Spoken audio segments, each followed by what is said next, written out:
देश चाहते थे, तो आज उसी बुलंद आवाज में लगनी चाहिए कि देश के कोने कोने में ये पता लग जाए कि गुरु रविदास जी के अनुयायी देश के नहीं दुनिया के कोने कोने में रहते हैं और वो केवल समानता चाहते हैं, बराबरी चाहते हैं। बोलो सतगुरु रविदास जी महाराज की, बोलो सतगुरु रविदास जी महाराज की। सम्मानित बुजुर्गों, नौजवान साथियों और मंच पर उपस्थित आदरणीय हमारे सभी संत और बाहर से आए हुए मेहमानों, मेरी माताओं बहनों, बुजुर्गों, नौजवान साथियों,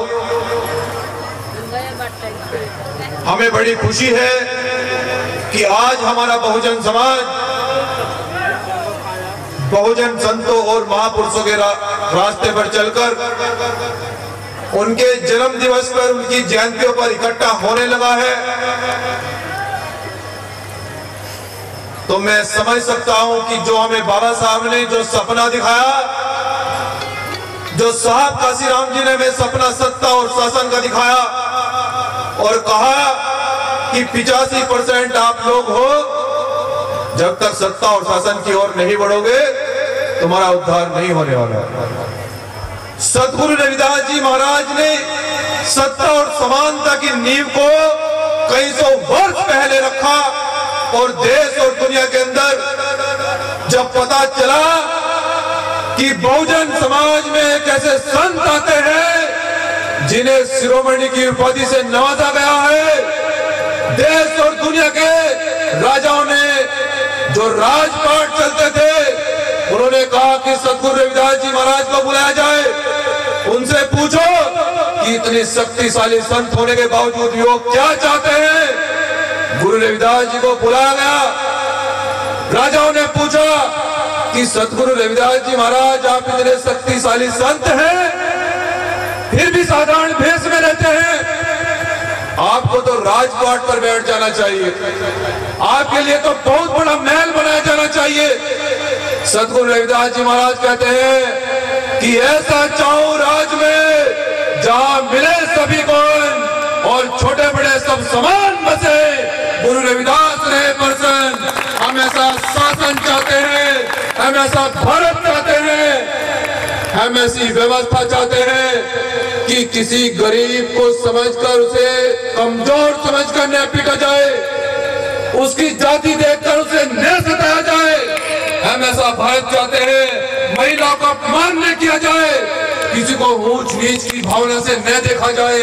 हम ऐसा भारत चाहते हैं। गुरु रविदास जी ने ये कई सौ वर्ष पहले कहा और गुरु रविदास जी ने जब देश और दुनिया के राजा महाराजाओं तानाशाहों के सामने झुकने से मना कर दिया तो राजाओं ने कहा कि राजा राम की सेवा की थी, कह रविदास चमारा कि गुरु रविदास जी महाराज उन्होंने झुकने से मना कर दिया है।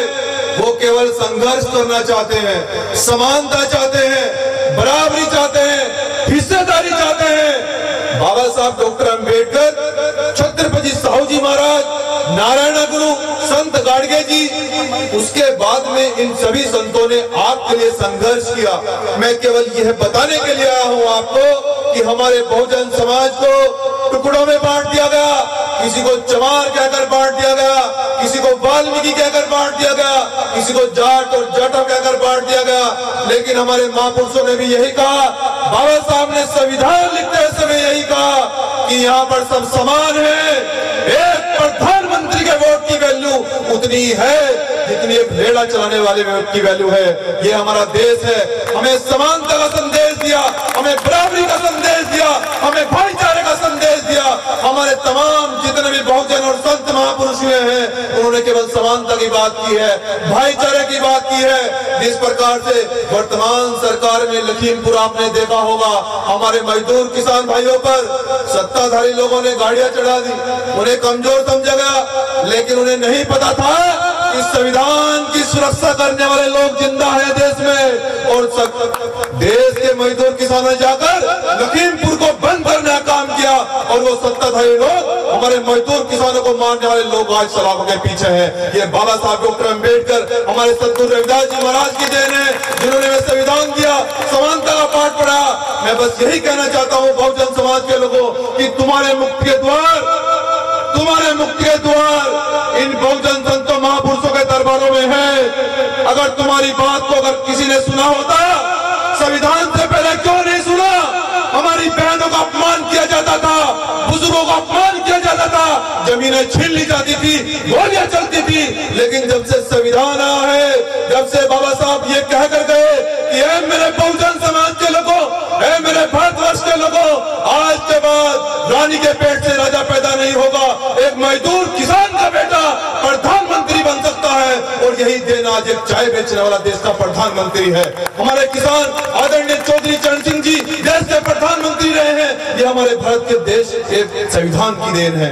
और मैं अपने संतों का आशीर्वाद लेते हुए मैं ये संकल्प लेता हूँ, आदरणीय बाबूतर सिंह राव जी का आशीर्वाद लेते हुए कि भीम आर्मी आपके लिए समानता और आपके अधिकारों के लिए जिस प्रकार से संघर्ष कर रही है, हम आगे भी इसी प्रकार से आपके लिए बेहद ईमानदारी, बेहद संघर्ष से मुसीबतों को झेलकर हमें किसी भी कठिनाई से गुजरना पड़े, आपके अधिकारों के लिए लड़ाई लड़ी जाएगी।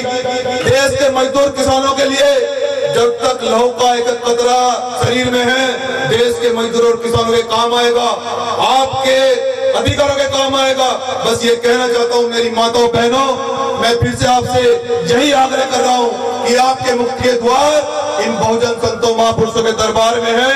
मेरे भाइयों, आपके मुक्ति के द्वार उन पुस्तकालयों में है जो हमें बाबा साहब ने रास्ता दिखाया। और ये कहना चाहता हूँ कि भीम आर्मी के माध्यम से कि ये चांद, ये सितारे मेरे साथ में रहे, जब तक आपका हाथ बहुजन समाज के लोगों भीम आर्मी के हाथ में रहे और साख से टूटकर गिर जाए, वो पत्ते नहीं हैं हम।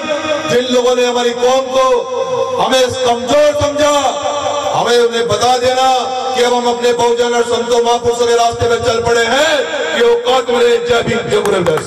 भैया भैया भैया वहीं दे देना। देखिए, आपने अपने अधिकारों के लिए